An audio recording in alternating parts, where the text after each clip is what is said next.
अस्सलाम वालेकुम नाज़रीन, प्रोग्राम न्यूज़ टॉक में अवां खे चऊं था भली कार। ऐं पहलगाम वाक़े खां पोइ पाकिस्तान ऐं भारत विच में छिकताण वारी जेका सूरत हाल आहे उहा अञा ताईं बरक़रार आहे। पाकिस्तान जो सुलसमारे वज़ीर जेको 24 खां 36 कलाकनि जो वक़्तु ॾिनो हो उहो त ख़ैर आफ़ियत सां गुज़री चुको आहे, पर तंहिंजे बावजूदि ॾिसूं था ॿिन्ही मुल्कनि विच में ख़ासि तौर ते जेके सरहदी इलाइक़ा आहिनि उते छिकताण बरक़रार आहे। ऐं भारत वारे पासे खां केतिरा ई जेके सरहदनि ते ॻोठ आहिनि, इलाइक़ा आहिनि, आबादी आहे, उनखे ख़ाली करायो वियो आहे। उन सां गॾोगॾु असीं ॾिसूं पिया त भारत में जेका आहे वॾी हलचल जंहिंखे चइजे उहा नज़र अचे पई। ऐं जेके ख़बरूं अचनि पियूं थियूं त wise chief of air staff जेके हुआ उन्हनि खे फ़ारिग कयो वियो आहे। भारत जा wise chief of air staff उन्हनि खे फ़ारिग कयो वियो आहे। इन खां पहिरियां असांखे नज़र आयो जेके नादरन कमांड जा लेफ्टिनेंट जनरल हुआ उन्हनि खे बि पंहिंजे उहिदे तां हटायो वियो। इहे मामला छा आहिनि, छो पियो इहो सभु कुझु कयो वञे, छाकाणि त अॼु मुबैना तौर ते राह सां रिलेटेड जेके मुख़्तलिफ़ दस्तावेज़ आहिनि उहे बि जेके आहिनि सो उहे लीक थियण जूं ख़बरूं हलनि पियूं, जंहिंमें इहो ॿुधायो पियो वञे, दावा कई पई वञे, मुख़्तलिफ़ मीडिया हाउसिस ते इहे ख़बरूं हलनि पियूं त इहो समूरो जेको पहलगाम वारो वाक़ियो हो, इहा जेका भारतीय एजेंसी आहे उन्हनि जो तरतीब ॾिनल हो। अहिड़े क़िस्म जो दावाऊं आहिनि, उन में केतिरी सदाकत आहे इहो त वक़्तु साबित कंदो। सो ओवरऑल जेका हीअ समूरी सूरत हाल आहे ॿिन्ही मुल्कनि विच में वधंदड़ छिकताण खां पोइ आलमी जेके अॻवान आहिनि उहे बि असांखे काफ़ी सरगर्म नज़र अचनि पिया।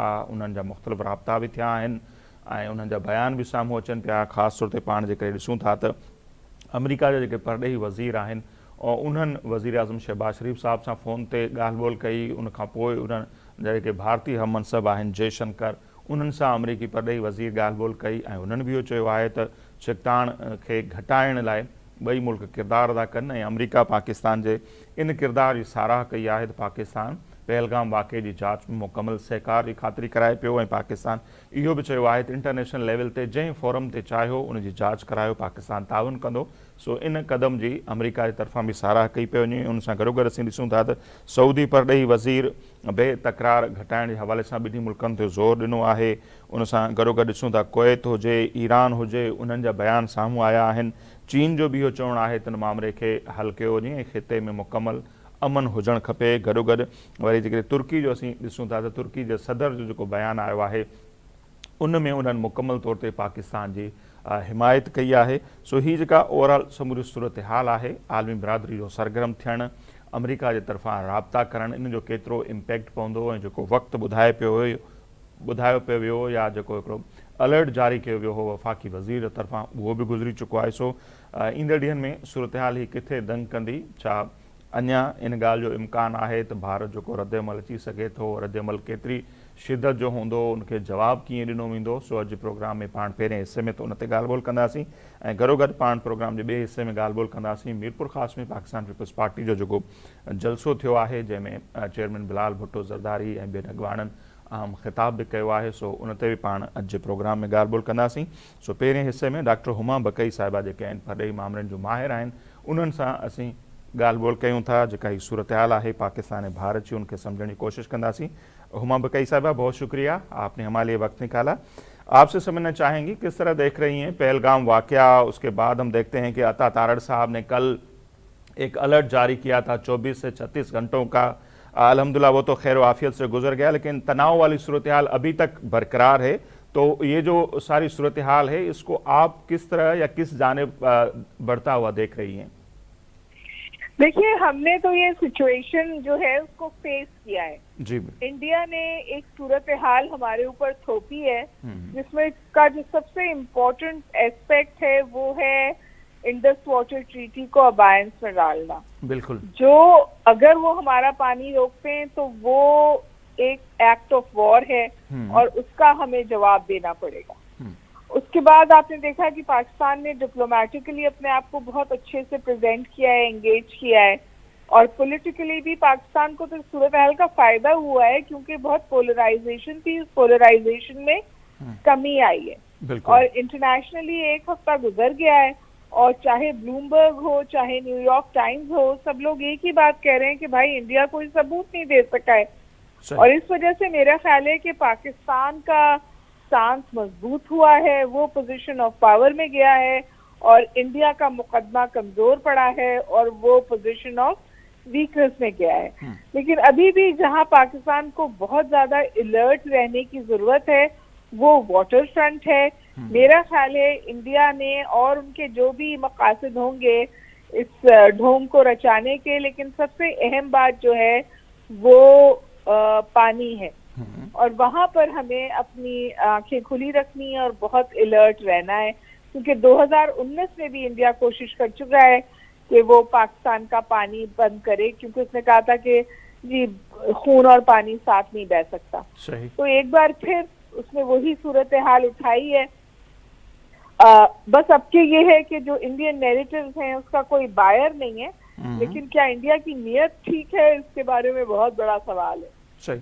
तो मतलब आपको ये लग रहा है कि ये सारा कुछ जो वाकया है या जिस तरह इसको किया गया है पोर्ट्रेट, वो सब कुछ है सिंतास मुआहिदा जो है उसको ख़त्म करने के हवाले से, क्योंकि आज कुछ दस्तावेज जो हैं मुख्तलिफ मीडिया हाउसेस पर वो रा के खुफिया मुबैना जो दस्तावेज हैं वो भी पब्लिक हो रहे हैं कि ये सारा कुछ उनका अपना ही किया धरा है जो पहलगाम में हुआ है। तो आप समझते हैं ये सब कुछ साजिश है असल में पाकिस्तान का पानी रोकने के हवाले से? मेरे ख्याल है पानी उसका बहुत अहम कंपोनेंट है और अब तो ये बात खुलकर सामने आ गई कि उन्होंने इसको स्ट्रैटेजिकली टाइम किया था कि अमेरिकन वाइस प्रेसिडेंट हो भारत में बिहार के इलेक्शन और फिर बिहार के इलेक्शन में पाकिस्तान बैशिंग या हेट पाकिस्तान कार्ड इस्तेमाल करना, और तीसरा मेरा ख्याल है उनका जो ऑब्जेक्टिव था वो सिंतास मुआहिदा था। तो लगता है कि उसको टाइम करके स्ट्रैटेजिकली प्लान करके ये किया गया था कि ये पूरा इल्जाम पाकिस्तान पर डालकर इनसे ये मफादात हासिल किए जाएं। सही। आपने जिस तरह फरमाया कि आलमी बरादरी जो है उसका भी किरदार है, मुख्तलिफ इदारों का आपने हवाला दिया, तो सबूत तो अब तक भारत ने कोई नहीं दिया। एक हफ्ता गुजर चुका है, इल्ज़ाम की हद तक वो बरकरार है, लेकिन जो पाकिस्तान ने ऑफर की है उसको भी आलमी बरादरी में बड़े अच्छे तरीके से देखा जा रहा है कि हम हर फोरम पर इन्वेस्टिगेशन में ताउन करने के लिए तैयार हैं। अमेरिका के जो वजीर खारजा हैं उन्होंने भी सराहा की है, तारीफ की है पाकिस्तान के इस मौक़िफ़ की। तो ये जो पाकिस्तान का मौक़िफ़ है आप इसको किस तरह देखती हैं, और आलमी बरादरी जो इसकी तारीफ कर रही है तो इसका कितना बड़ा इम्पैक्ट पड़ सकता है कि हम ताउन करने के लिए तैयार हैं जिस फोरम पर भी इसकी इन्वेस्टिगेशन? मेरे ख्याल है ये बहुत अच्छा इनिशिएटिव था पाकिस्तान का तरफ से, और मीडिएशन के लिए भी उन्होंने कहा है कि हम मीडिएशन के लिए तैयार हैं, लेकिन जो मीडिएटिंग कंट्री होगी उससे अनबायस्ड और ऑब्जेक्टिव होना चाहिए। सही। यही हुआ है कि एक हफ्ते में इंडिया ने पाकिस्तान को बैकफुट पे डाला था और अब पाकिस्तान पोजीशन ऑफ पावर में है और पाकिस्तान फ्रंट फुट पे है और इंडिया बैकफुट पर है। बहुत लोगों का ख्याल है कि इंडिया अपनी ही बिछाई हुई चाल में फंस गया है, तो India is in a bind और वो एग्जिट स्ट्रैटेजी ढूंढ रहा है।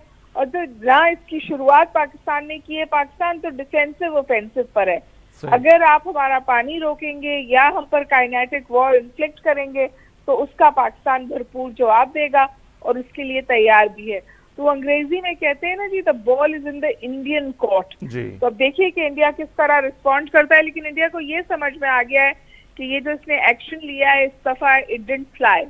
इंडिया के नैरेटिव के कोई बायर्स नहीं थे। जब 2019 का किस्सा हुआ था तो उनको एक माशी मुश्किलात का सामना हुआ था क्योंकि कैपिटल की फ्लाइट थी, लेकिन इस दफा इंडिया पॉलिटिकली भी डिफीट हुआ है और डिप्लोमेटिकली भी डिफीट हुआ है। बहुत बहुत शुक्रिया। अच्छा, बहुत शुक्रिया आपने हमारे लिए वक्त निकाला। सो नाज़रीन, यह समूरी सूरत हाल है जैसे बार बार गालियों थियन पियूं।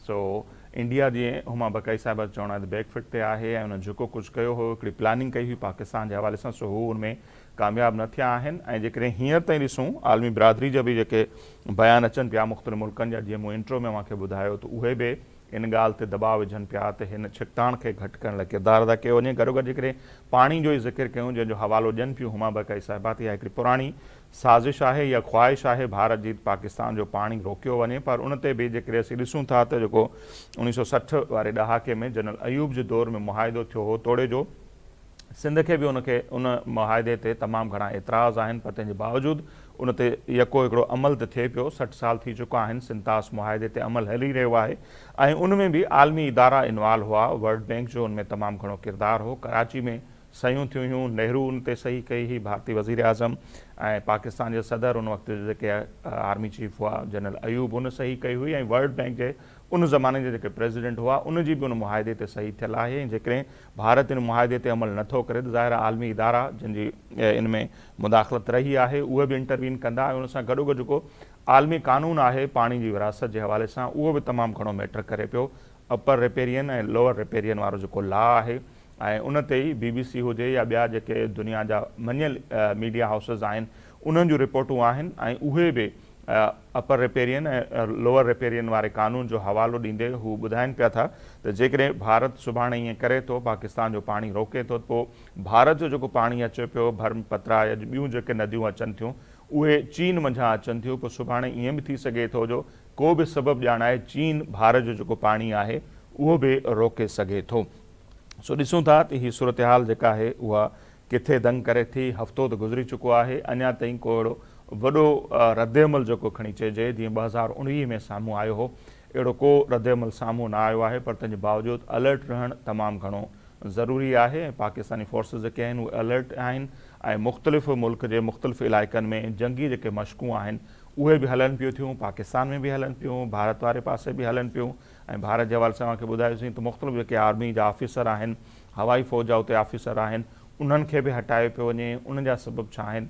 सो इहा समूरी सूरत हाल जेका आहे इंतिहाई अहमियत जोगी ज़रूरु आहे। दुनिया जी बि उन ते नज़र आहे, असांजी बि उन ते नज़र आहे। ऐं जीअं गुज़िरियल प्रोग्राम में असां ज़िक्र कयो हो त पाकिस्तान में घटि में घटि इहो थिए पियो जो मीडिया हाउसिस जेके आहिनि, मीडिया जा इदारा उहे काफ़ी ज़िम्मेवारी जो मुज़ाहिरो करे रहिया आहिनि। जॾहिं ॿिए पासे जेकॾहिं असीं ॾिसूं था पाड़ेसरी मुल्क में त उतां जा जेके मीडिया हाउस आहिनि उन्हनि हिकिड़ा त वार वारी सिचुएशन क्रिएट करे छॾी आहे ऐं मीडिया जा जेके एंकर पर्सन आहिनि, मीडिया पर्सन आहिनि, उन्हनि जे वात मां ईअं थो लॻे ॼण त गोला ऐं बारूद जेके आहिनि उहे वसनि पिया था। भारतीय फ़ौज जे तरफ़ां उन्हनि में भले लेट हुजे पर उन्हनि पंहिंजे तरफ़ां वसा न घटायो आहे त ॿिन्ही मुल्कनि में जंग थिए। असीं बार बार चऊं था त जंगनि में सवाइ तबाही जो ॿियो कुझु बि हासिलु न थींदो। सो ऐं आख़िर में ॻाल्हियूं जेके आहिनि उहे टेबल ते ई थींदियूं आहिनि, मेज़ ते थींदियूं आहिनि, मसइला हल थींदा आहिनि। बहरहाल हीअ समूरी सूरत हाल आहे। हुमा बकाई साहिब जो तजियो साहिबा जो अव्हांजे साम्हूं आहे। हिते ब्रेक जो वक़्तु बि थिए पियो, असां मुख़्तसर ब्रेक वठंदासीं। ब्रेक खां पोइ पाण जॾहिं वापसि ईंदासीं जेको मीरपुर ख़ासि वारो जलसो आहे पाकिस्तान पीपल्स पार्टी जो उन ते पाण वधीक ॻाल्हि ॿोल कंदासीं।